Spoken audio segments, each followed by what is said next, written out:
Bueno, entonces vamos a revisar el tema de fractura de diáfisis de radio y cúbito, cabeza radial y olecranon.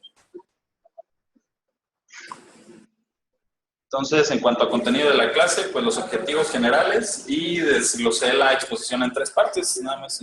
Diáfisis, cabeza radial y olecranon, conclusiones y bibliografía. En cuanto a los objetivos de la clase, repasar la incidencia de las fracturas de antebrazo, un poquito de epidemiología, conocer los principales mecanismos de lesión del radio y de cúbito diaficiarios, repasar las características de una adecuada proyección AP y lateral de antebrazo, señalar la clasificación AO de fracturas diaficiarias, conocer cuáles son las muy pocas indicaciones que hay de tratamiento conservador de las fracturas diaficiarias, reconocer o repasar cuáles son las lesiones de Montella y de Galeazzi, sus subtipos y cuáles son las complicaciones que puede tener, y revisar la clasificación de fracturas de cabeza radial y su correlación con el tratamiento que se les va a ofrecer, ya que dependiendo de la clasificación va a ser lo que le vamos a ofrecer al paciente.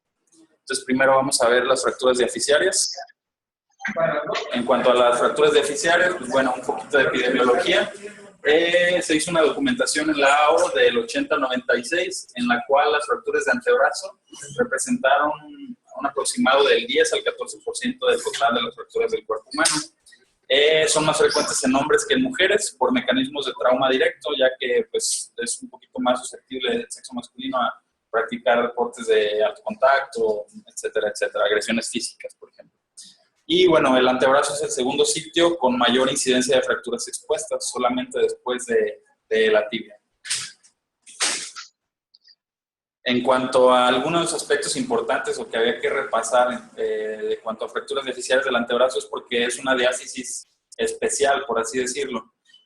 Bueno, se menciona que debido a que tanto como el radio y cúbito son codependientes para movimiento de codo y muñeca, así como para los movimientos de pronosupinación, el tratamiento suele ser quirúrgico. Casi siempre se suele tratar de restablecer lo más rápido la consolidación y una fijación para no perder esa movilidad, sobre todo de pronosupinación, que es lo que más se nos va a afectar en fracturas que no se fijen adecuadamente.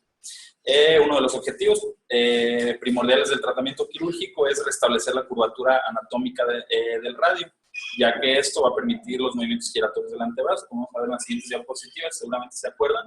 El radio es el que gira sobre su eje a los movimientos de pronosupinación y el cúbito es el que se queda fijo. Entonces es muy importante restablecer la anatomía de la diáfisis radial para que no se pierdan estos actos de movilidad. Y bueno, una de las principales complicaciones de un tratamiento no adecuado va a ser la formación de sinostosis en la membrana interósea, que igualmente nos van a dar la misma complicación.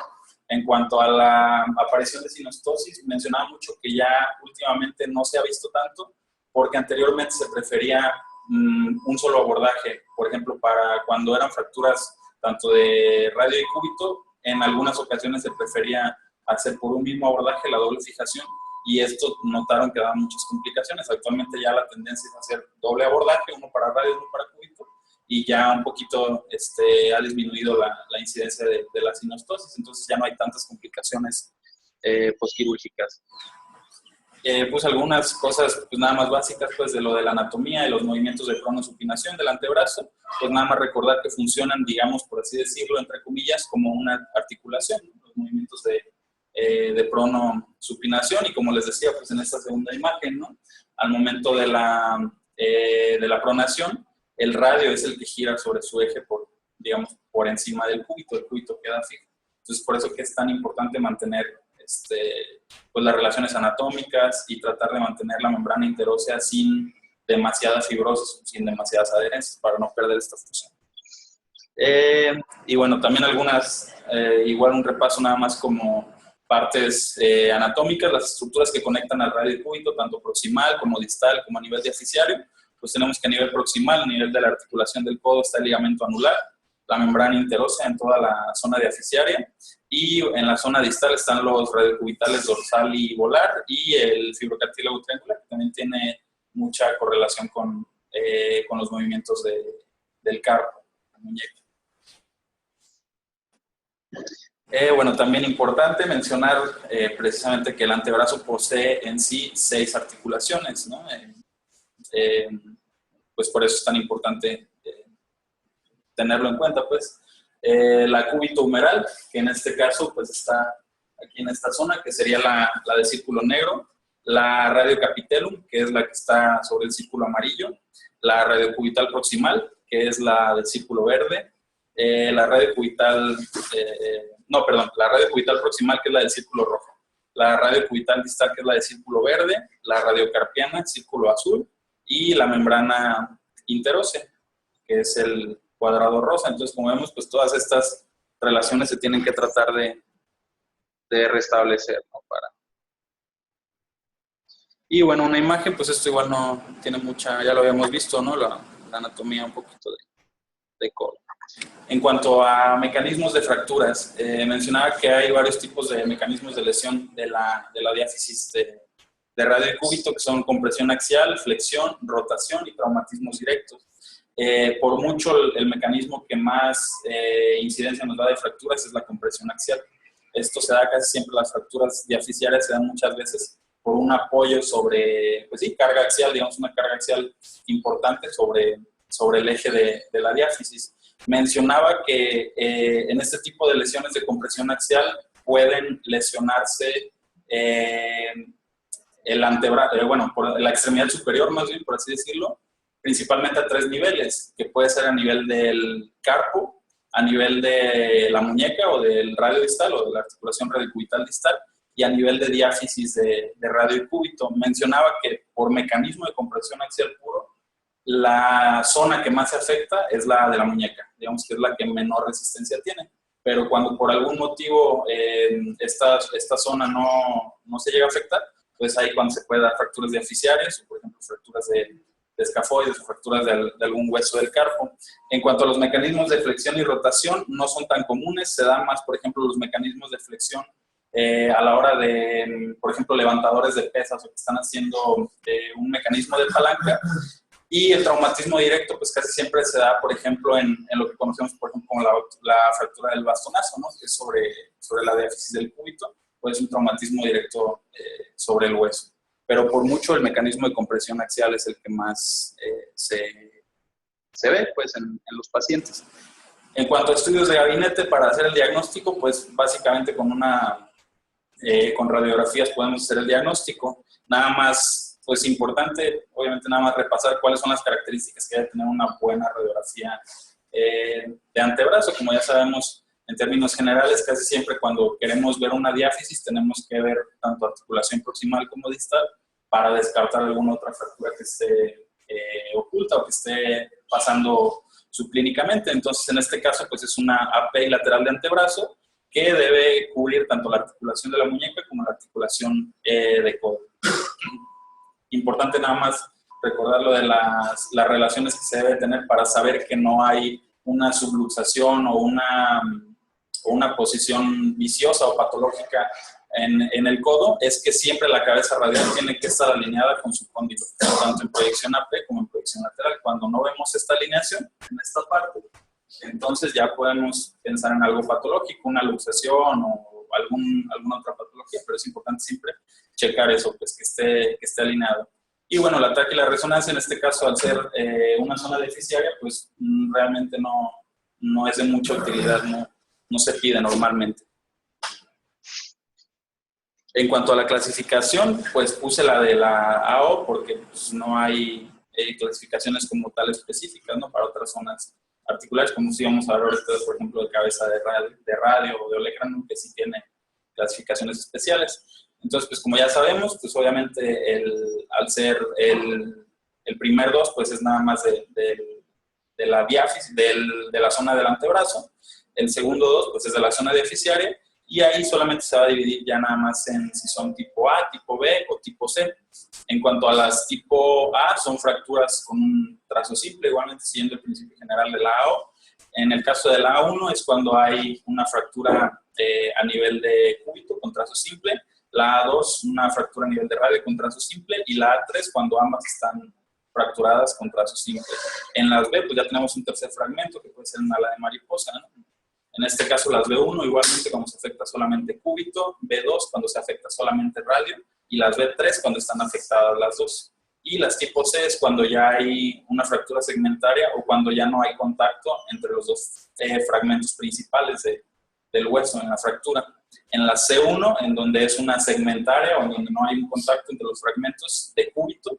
En la C2 es igual, pero en el caso del radio.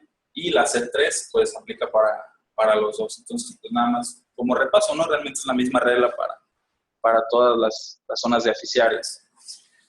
En cuanto a tratamiento, pues como les decía, prácticamente las fracturas de diáfisis de radio y cúbito, muy pocas tienen indicación de tratamiento conservador, porque queremos fijar rápidamente para restablecer todos los movimientos. Entonces, pues como se menciona, es poco efectivo, incluso en fracturas no desplazadas. Esto lo mencionaba de acuerdo a, también tiene que ver de acuerdo a la disposición de los músculos, tanto flexores como extensores. Se mencionaba que incluso cuando logramos hacer una reducción, que por ejemplo lo podemos hacer bajo fluoroscopio, con sedación del paciente, etcétera, incluso aunque se llegue a hacer la reducción que sea muy aceptable, en muchos casos falla. No encontré el porcentaje de en cuántos casos fallaba, pero sí mencionaba que era muy común que cuando viéramos al paciente a las 2 o 3 semanas ya estuviera desplazada la fractura. Entonces es por eso que prácticamente no hay indicación para, bueno, en adultos, para dejar un tratamiento conservador. En caso de que así se decida, de que a lo mejor el paciente, pues a lo mejor el riesgo de la cirugía sea mayor, que es un paciente grande, cardiópata, etcétera, pues bueno, en ese caso lo que está indicado es un yeso circular, un yeso braquipalmar, con una rotación neutra y con una flexión a 90 grados. Entonces el yeso les va a quedar así prácticamente en la posición como si tuviera un cabestrillo, ¿no? Y bueno, este yeso se va a dejar por aproximadamente 6 a 8 semanas. Importante lo que mencionaba es que se tiene que hacer evaluación a la primera semana y después cada 3 semanas con radiografías de control, precisamente para ver si no había desplazamiento. Y ya si había desplazamiento, pues pensar en algún otro manejo. En niños no sé qué tanto varíe, pero sí he visto que es mucho más común, pues dejarlo conservador, pero en adultos prácticamente es quirúrgico. En cuanto a tratamiento quirúrgico, pues las indicaciones, por así decirlo, absolutas, o que prácticamente son la mayoría de los casos, pues van a ser fracturas asociadas de radio y cúbito, van a ser fracturas aisladas, desplazadas de uno de los huesos, las lesiones de Montella y de Galeazzi también tienen indicación quirúrgica absoluta, y cualquier fractura expuesta. Entonces aquí se engloban pues un montón de toda la incidencia, ¿no?, que tenemos de este tipo de fracturas. En cuanto a los objetivos y principios del tratamiento quirúrgico, pues bueno, tenemos que el implante de elección va a ser la placa DCP de 3.5 milímetros. Mencionaba que se pueden utilizar, por ejemplo, también una DCP de bajo contacto, digamos son como lo estándar, tanto la DCP o la DCP de bajo contacto. Mencionaba que la fijación, por ejemplo, con clavillos de Kirchner o incluso hay implantes en cuanto a son clavos centromedulares para antebrazo, no tienen la misma efectividad que las placas. Entonces, en este caso, sigue siendo la elección placas DCP. Bueno, ahí como les mencionaba, no se recomienda el uso de clavo centromedular. Y bueno, los principales objetivos del tratamiento quirúrgico van a ser 3, que va a ser restablecer la longitud del antebrazo, neutralizar las fuerzas torsionales, para lo cual se menciona que se debe utilizar una placa DCP de 7 orificios o más, y ya pues va a depender de nuestro caso, ¿no? Y dependiendo del principio biomecánico que le queramos dar. Si por ejemplo solamente va a ser una placa puente o está muy conminuido, pues a lo mejor vamos a utilizar una placa un poquito más larga, pero se menciona que se tiene que ser de 7 orificios hacia arriba. Y pues mantener la curvatura anatómica del radio, precisamente para lo que les mencionaba, ¿no?, de los movimientos de pronosupinación. En cuanto a algunas recomendaciones que encontré para la fijación de las fracturas, en este caso, menciona que si ambos huesos están fracturados, se recomienda realizar los abordajes, como en las primeras diapositivas, para disminuir el riesgo de sinostosis a nivel de la membrana interósea. También, si ambos huesos están fracturados, primero se reduce el que tenga el trazo más simple. ¿Esto para qué? Pues para que nos ayude, digamos, por así decirlo, como si fuera una pseudoférula, o pues sí, que nos esté dando ahí la longitud necesaria para el hueso que tiene a lo mejor el trazo un poquito más complicado. Entonces siempre empezamos por la fractura más fácil en este caso. Antes de la fijación definitiva hay que comprobar la completa pronación y supinación. Antes de cerrar, por ejemplo, antes de terminar la compresión de los tornillos, pues nada más hacer los movimientos de pronosupinación. Y en fracturas expuestas se recomienda hacer desviamiento exhaustivo y la fijación definitiva desde ese momento, ya que eso disminuye el riesgo de sinostosis. Entonces, en este caso, a lo mejor, si el paciente tiene pocas horas o si el paciente, pues dependiendo cómo haya sido la lesión, ¿no? A lo mejor si es una lesión cortante, a lo mejor un mecanismo nítido, pues como tal de la exposición, pues se le puede ofrecer desde ese primer momento la fijación definitiva, porque se ha visto que cuando se dejan a cerrar a segunda intención o lo dejamos para un segundo tiempo, el cierre o la fijación definitiva, también hay alta incidencia de sinostosis. Entonces, en los que se pueda, pues bueno, aplicar este principio, ¿no? En cuanto a complicaciones quirúrgicas, pues bueno, hay varias. La pseudoartrosis, que encontré que es poco frecuente, no encontré porcentajes, pero decía que era poco frecuente. Las infecciones, alrededor del 3% de los casos. Una lesión neurovascular también se puede dar. Se supone que está indicada la exploración quirúrgica 3 meses después de que no se encuentre mejoría, de que mandemos al paciente a rehabilitación y no haya mejoría funcional.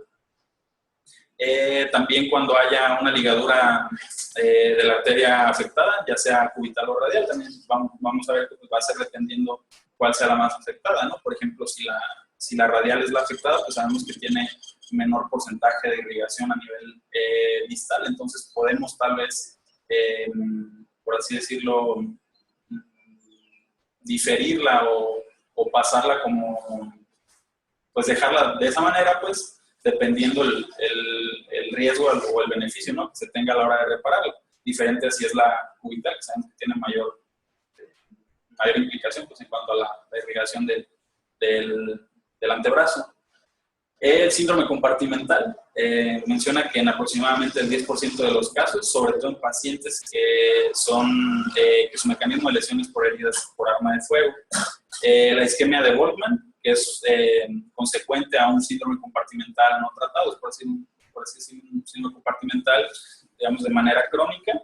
Y la sinostosis que les mencionaba, la sinostosis postraumática, que tiene una incidencia del 3 al 9%, y que mencionaba que cuando hay sinostosis, lo indicado es pues, tratar de explorar o tratar de resecar esta sinostosis, pero con alto riesgo de reincidencia, porque a fin de cuentas, pues otra vez vamos a entrar y otra vez se va a volver a hacer fibrosis, ¿no? En la zona. Entonces, por eso es que desde el principio lo que se busca es tratar de evitar esta complicación, que es a lo mejor la que tiene más implicaciones funcionales, ¿no? Porque, por ejemplo, una infección, pues a lo mejor bien tratada, con antibióticos adecuados, pues puede remitir, pero ya la sinostosis es muy difícil de restablecer la función.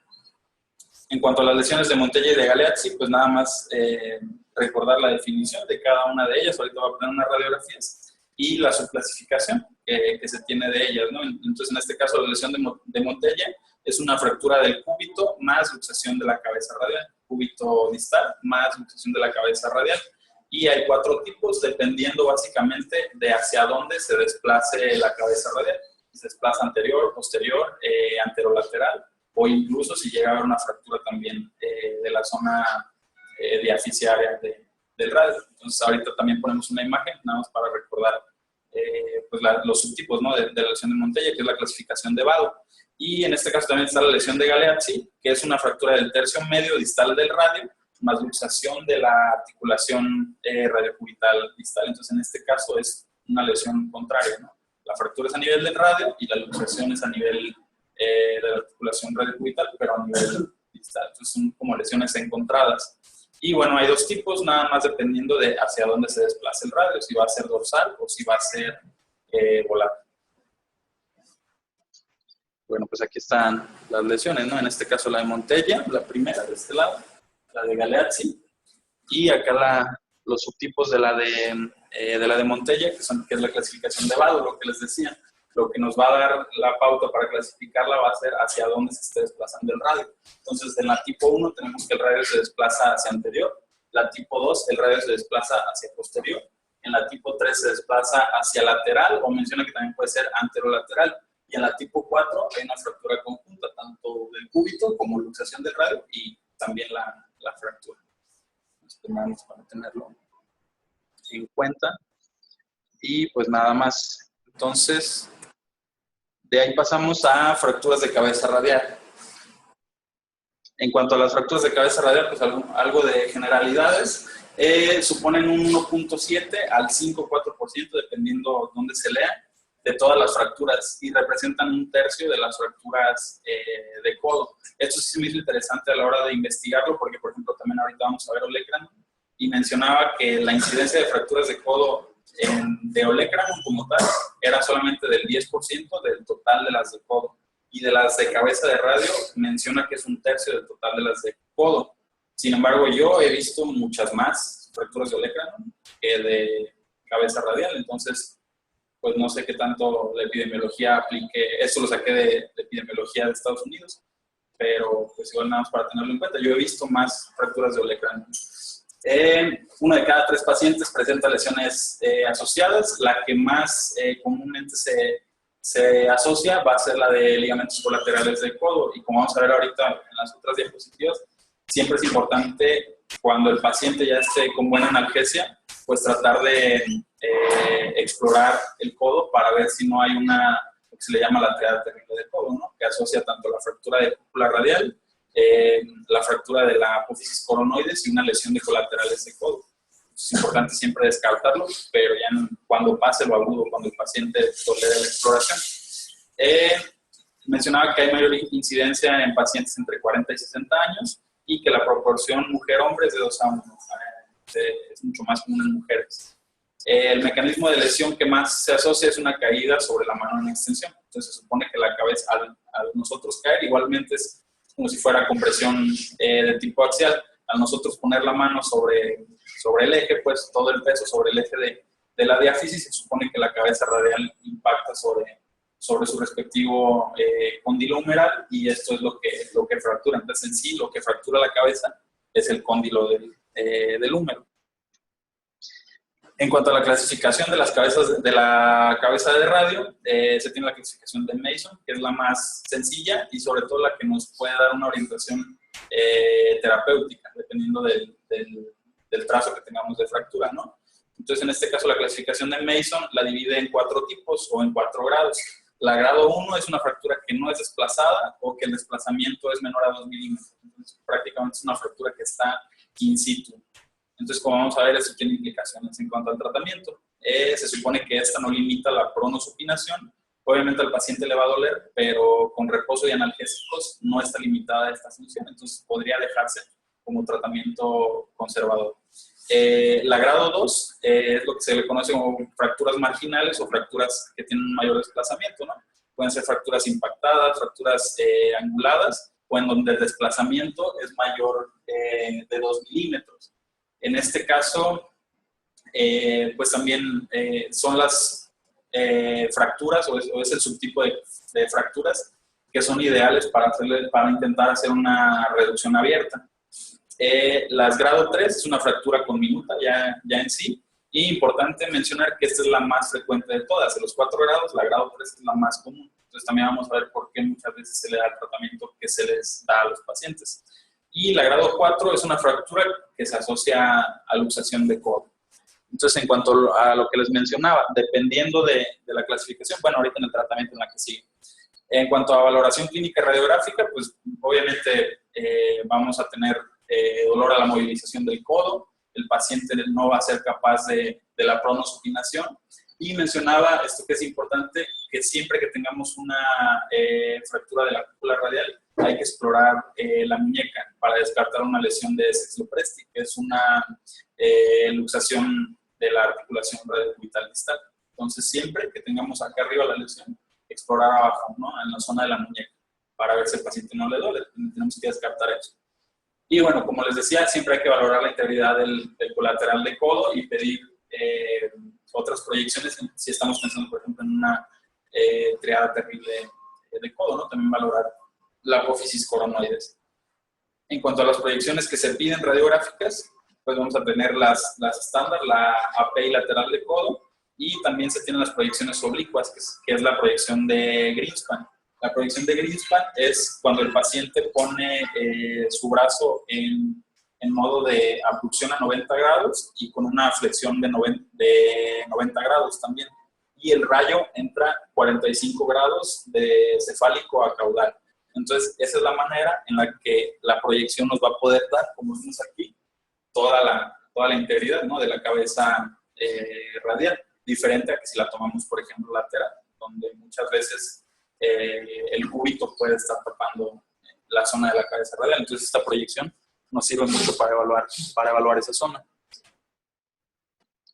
En cuanto a tratamiento, pues lo que les mencionaba, ¿no?, el tratamiento conservador solamente se deja para las fracturas tipo Mason 1, que son las in situ o las que no están desplazadas. En este caso se pone una férula braquipalmar, igualmente como si fuera para a 90 grados, como si fuera para fracturas deficiarias de radio y cúbito, y posteriormente se deja un cabestrillo. Se supone que esta férula braquipalmar se puede utilizar por aproximadamente nada más 3 semanas. Ya a las 3 semanas podemos quitarla y evaluar los movimientos del paciente. Y en cuanto al tratamiento quirúrgico, pues hay varias modalidades. Se puede hacer tanto reducción abierta, se puede hacer resección de los fragmentos, o también se pueden poner prótesis de cabeza general. ¿Mande? Sí. No, mencionaba. Pues igual con yeso para bloquear precisamente. Yo encontré con férula, pero con la férula. Yo encontré que con la férula. Yo encontré que solamente con férula. Bueno, entonces como le restringe solamente los movimientos de pronosupinación.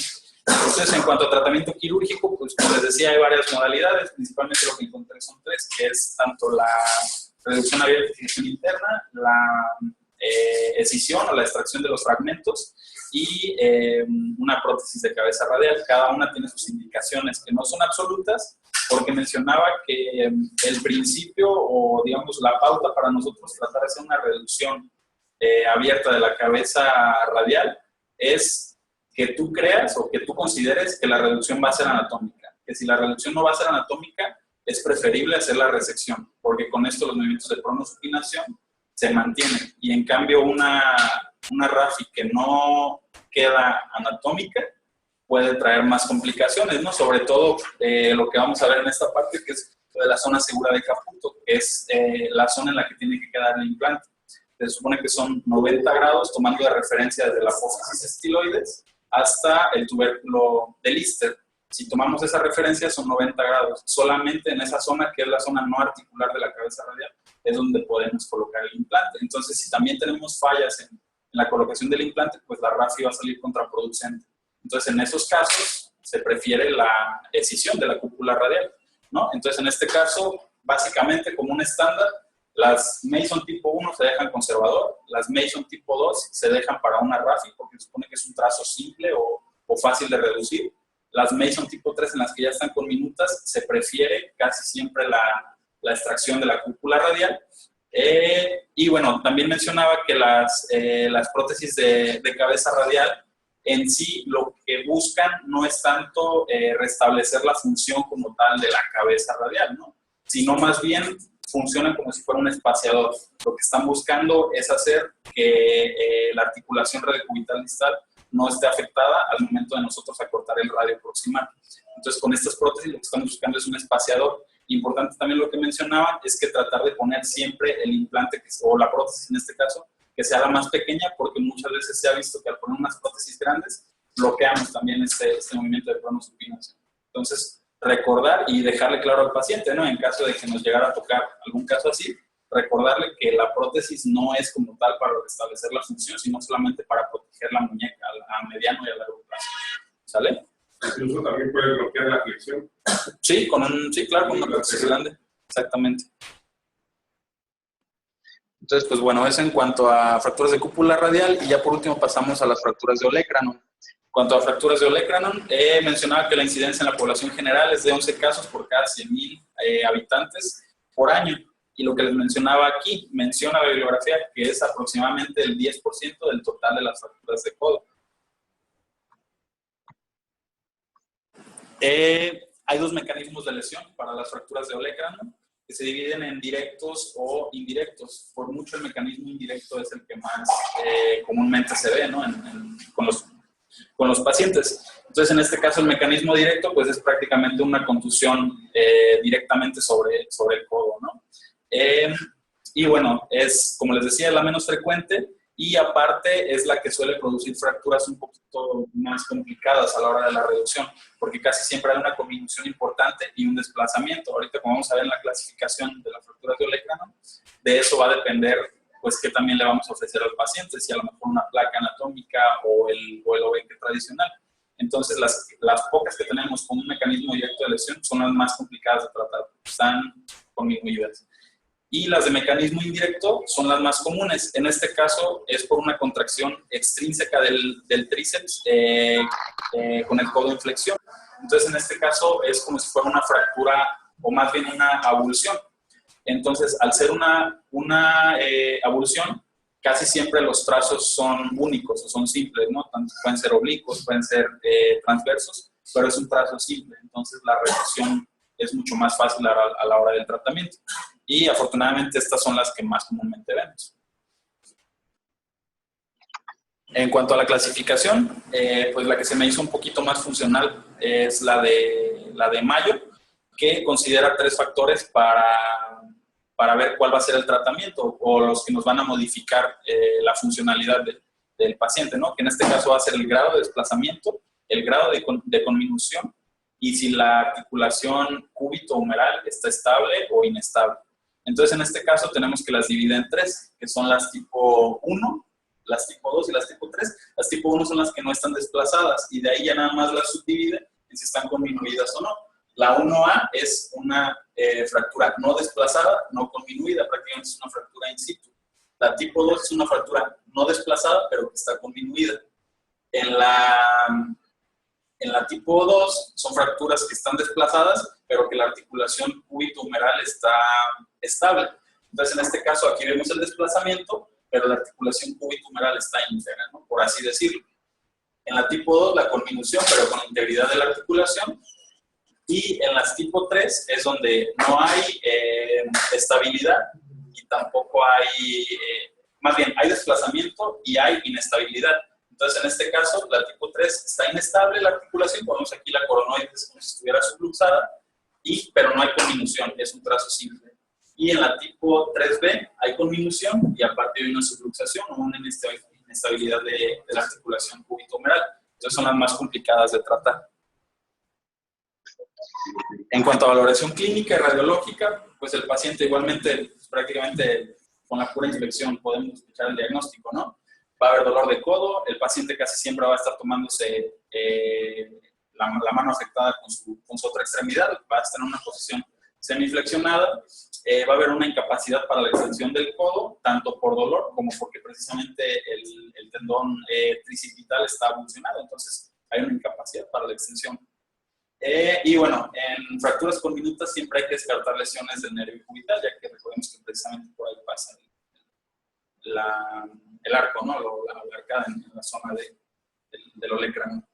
Y bueno, en cuanto a proyecciones radiográficas, no hay ninguna proyección especial. Realmente con la AP y lateral de codo estándar son suficientes para hacer el diagnóstico.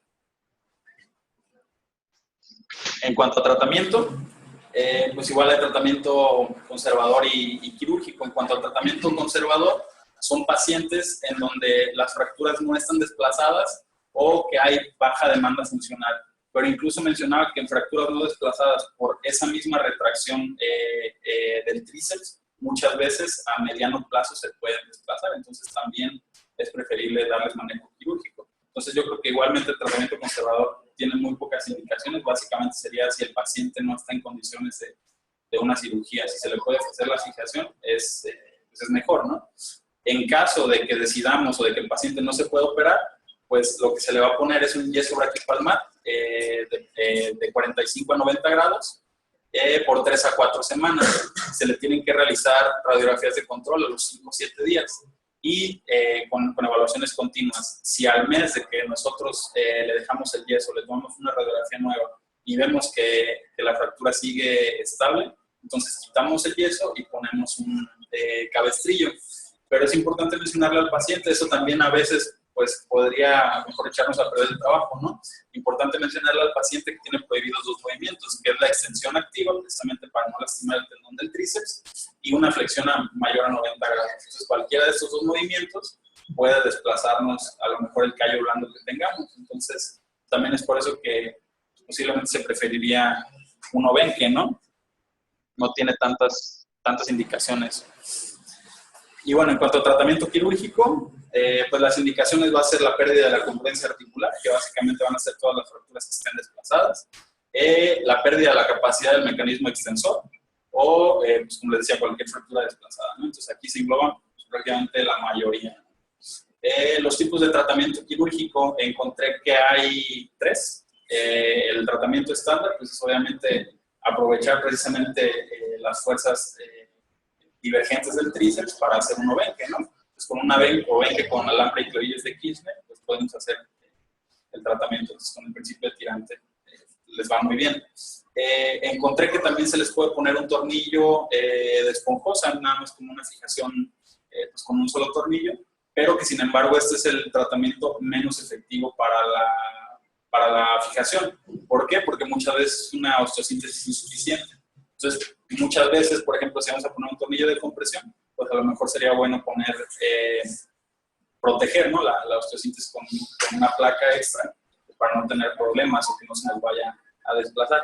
Entonces, este es el menos, por así decirlo, el menos indicado.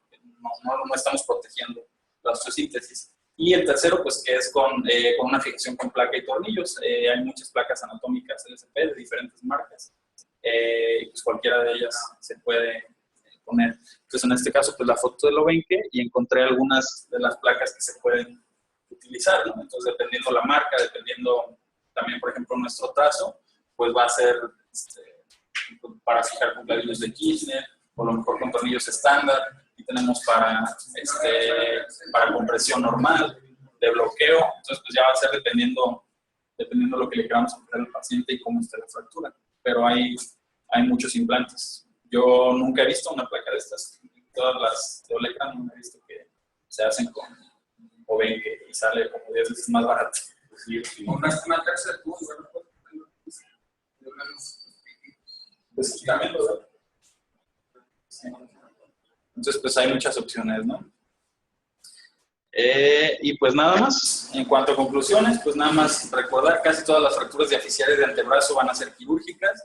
Las radiografías pues siempre nos deben incluir las articulaciones distal y proximal. No olvidar prevenir la rectificación del radio para mantener los movimientos de cronosupinación. En el antebrazo es especialmente importante neutralizar los movimientos rotatorios para una adecuada consolidación. Entonces, si les dejamos el yeso, es precisamente que es por eso el yeso circular, para impedir la cronosupinación y que eso no nos vaya a desplazar.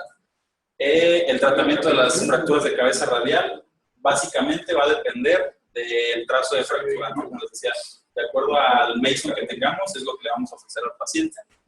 El objetivo de la resección de la cúpula es la mejoría sintomática y permitirle al paciente los movimientos de cronosupinación. Las fracturas de Olecranon casi siempre se dan por mecanismos indirectos que involucran precisamente la distracción del tendón tricipital, y el principio mecánico de elección para las fracturas de Olecranon pues es el tirante, aprovechando precisamente las fuerzas divergentes que tenemos en este nivel, ¿no? Entonces, pues nada más. No sé si alguien quiere aportar algo, dudas o algo. ¿Todo claro? Muy buena clase. Gracias. El 10 tenemos examen. 10 de julio.